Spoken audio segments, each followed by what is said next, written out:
Hello, 2 years ago I started to build this workshop as my COVID lockdown project. We weren't going on holiday, so we put the money into this and we built this workshop.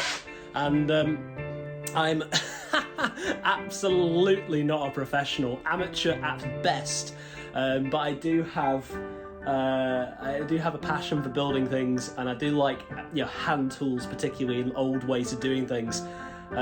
So I'm gonna share with you the journey, the process. It took about 8 months to build. I'm sorry, at the beginning of the video is videos, and then towards the end, for some reason I just stopped filming things. So at the end you just got photographs with me talking about what's going on.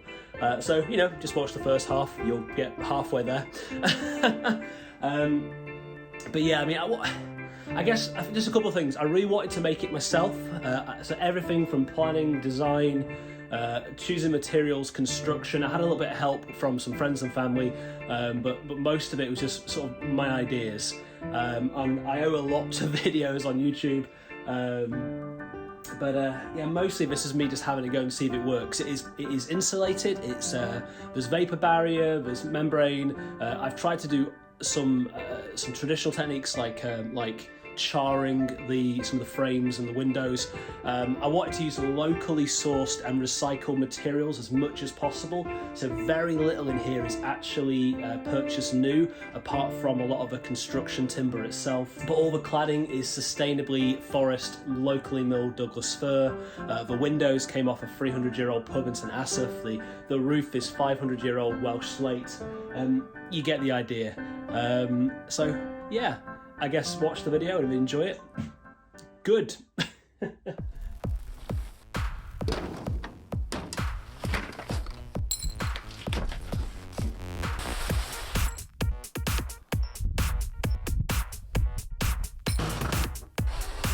Now there are spiders and there are spiders. This is not normal.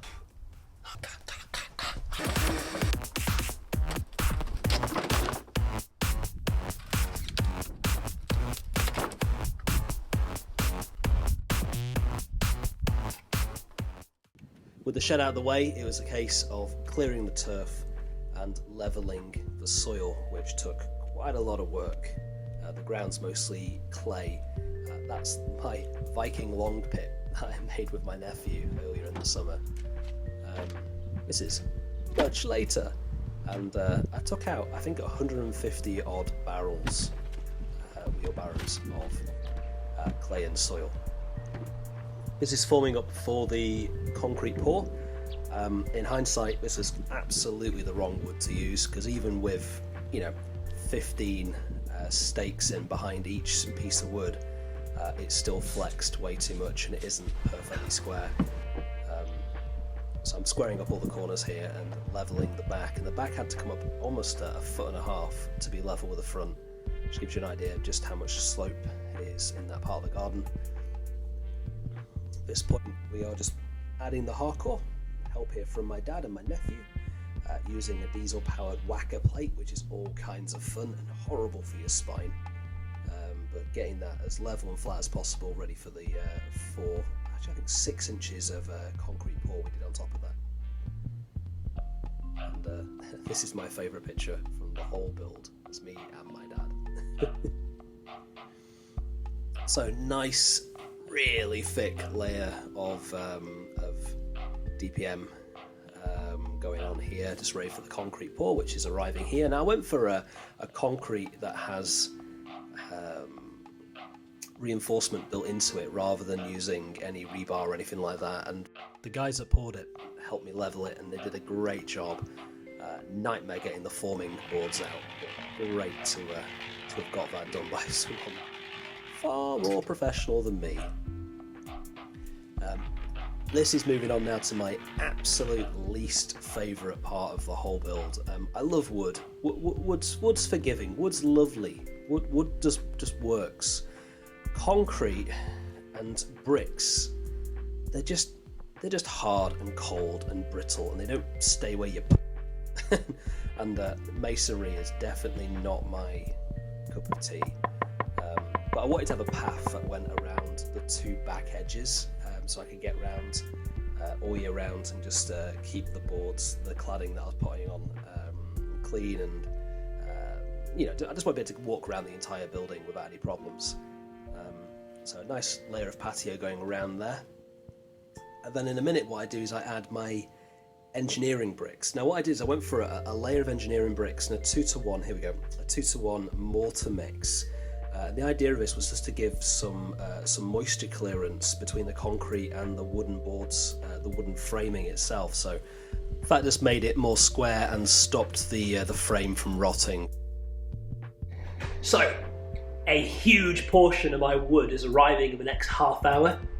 So all the framing materials, the roof bar, the central roof beam, the ply sheets for the roof, my corner beading posts, is all arriving in the next half hour. So I used a local timber merchant for all my building materials.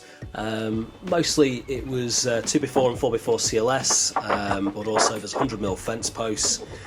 Most of it's C16, but I also got some C24 treated timber for the roof beams, which comes a bit later, and these are 18mm ply sheets, 6 of those for the ceiling, the roof. Lots and lots and lots and lots of wood, and this is one of 3 deliveries. And to keep it dry, I then moved all of it into my basement. And as you can see, there's not enough room to stand up in my basement, so this was great for the back. Not long after this, my parents saw my plans for my workshop and made me this birthday cake based off those plans. Isn't that lovely? This is now starting to work on the the stud walls. All the walls are built as stud walls using CLS timber, and I built this jig to cut about 50 pieces the same length, which just made life so much easier.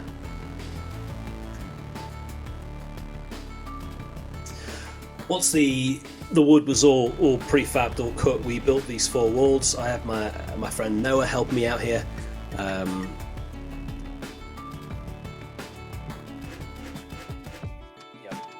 Two of the walls were just straightforward stud walls. 2 of them have space for windows and doors. And once the 4 of them were built, we were just able to prop them up and screw them together using the 100mm posts in each of the corners to give them a really solid thing to screw into, but also to give me room a bit later for the cladding. Using some super strong all-weather adhesive between the engineering bricks and the framework, and then gave the entire frame a coat of wood treatment, and then added 3 or 4 layers of CLS on top of the walls, which you can't see on this video, just to give it a bit more rigidity and height.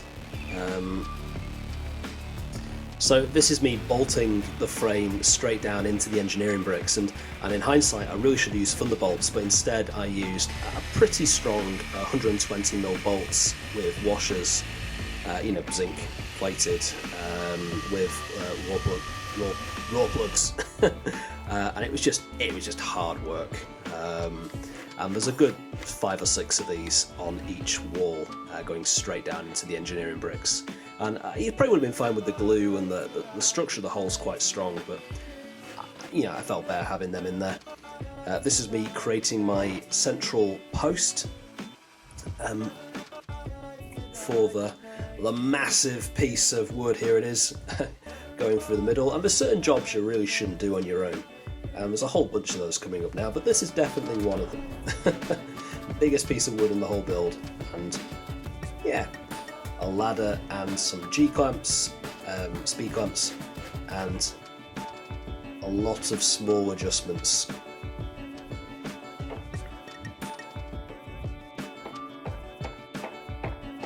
What I'm trying to do here is just create there's lots of ways to do gable roofs, but I really wanted a really solid bar right across the middle for everything to tension against.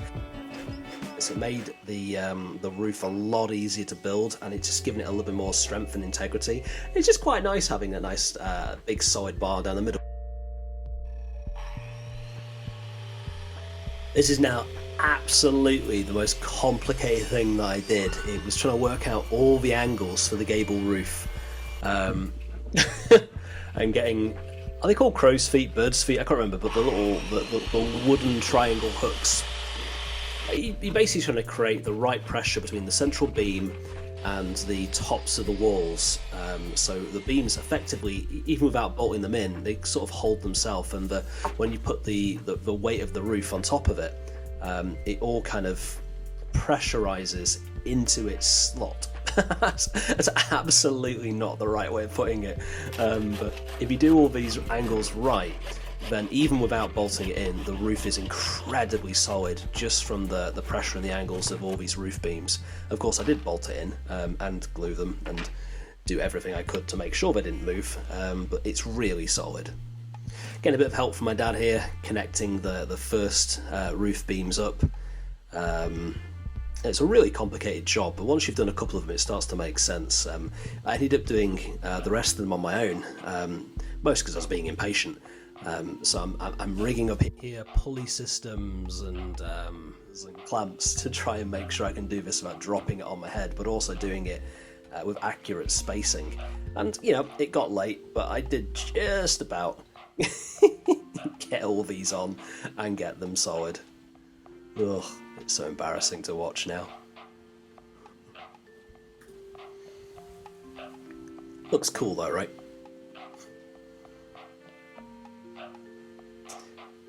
Now this is just a blessing my wife wrote for me that got charred into the beam, the roof beam at the top. I really like that. I'm using charring here, and I use this a lot. It's a great way of naturally sealing the wood without covering it in chemicals. I did this on all the beams and the window frames and the door frames and a bit inside as well. And here we go, adding the membrane and then adding the beautiful Douglas fir cladding. I'm really gutted that I didn't do more videos of cladding going on, but I've got some photos here. Stapling up the membrane and then adding the cladding. My wife helped me with a lot of this, and it just looks so cool. I love this Douglas fir. It adds it's like larch. It adds a great effect, and it's a brilliant insulator. Good natural wood with a coat of Osmo over it. It's wonderful. That's the last piece in the top corner going on there. And here we are. I've got my friend Noah and my dad helped me get these big 18mm ply sheets on the roof. This is definitely a job for free drills. And yeah, this was hard because it wasn't perfectly square, which is a real pain when you're trying to fit these things at an angle and at a slope, and needing to butt them up. So I ended up using a bit of filler between them. It's not ideal, but they did go on well. And once I got the vapor barrier on, which is the next scene, there's no gaps and it worked really well. And you have got some edging plates on there as well. This is inside. I painted it all white and added some filler, and of course you can see the cross members there on the roof as well, starting to look like a building. This is just adding that vapor barrier. I've added some lead here, code 4 lead, I can't remember, but proper roofing lead, yeah, just in the middle. Again, I wanted to do this, just do it well, I wanted to build a proper slate roof, and the lead was really important for that. So every piece of slate was reclaimed, and so we got it from an old farmhouse in Glanconwy, again 500 years old, but that was my dad there scraping and cleaning each slate, and we had a good system. He would clean the slates, I keep saying scrates, he would clean the slates and then hand them up to me, and I would work into the night until it was done. This is finishing off the next day. It was a fun job on the roof. Adding the last bit of lead down the centre of the slate roof. And there it is from inside the house. So I've just bought a set of windows for my workshop, and I found them in a little village in North Wales from the bar unit of a 300-year-old pub. And they're really cool. They've got stained glass, they've got lead, they've got oak surrounds, but they're in a pretty rough condition, so I'm going to see if I can bring them to life today a little. Here we are, this is just bringing them back from St Asaph, and they're actually not exterior windows. They've been used inside booths in a very old pub and they were full of bits of blue tack and bits of metal and staples and drawing pins, and they were peeling, and they needed to be removed and replaced. I got a great glass worker in town to source me some like-for-like pieces of glass for me to replace the broken panes with. All I'm doing here is I'm taking out every single piece of metal that I can from these bits of oak, and end up having to recreate some of those oak beams from scratch, removing the windows and just cleaning them up. I'm sure people actually know what they're doing would be horrified by this, but I did what I could. I straightened them off, I sanded them right down to the bare oak and refinished them. I also, as you can see here, I actually built the exterior frames from scratch. I didn't have a router, which made this a really fun job on a table saw.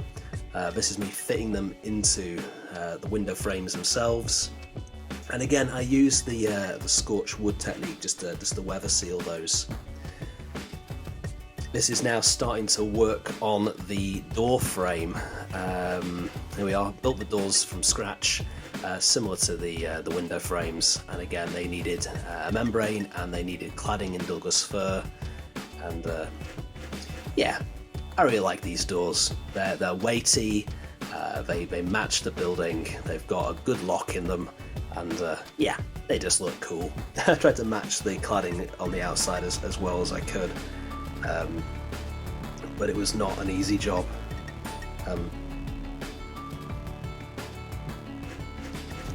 I put a good Yale lock into this, and I had to get a special key made. That was 5 inches long on the shaft, just because it had to get through the cladding and the width of the doors. Going back to these windows now, replacing the glass and then putting the oak frames themselves into the frames that I built, and just getting those windows properly set in place. You can also see a little bit here that I clad the inside of the doors with it's actually pallet wood that I charred, and I've stopped using pallet wood as much because it's normally full of nasty things, but it felt fun to do it there. So there's the windows fully settled in.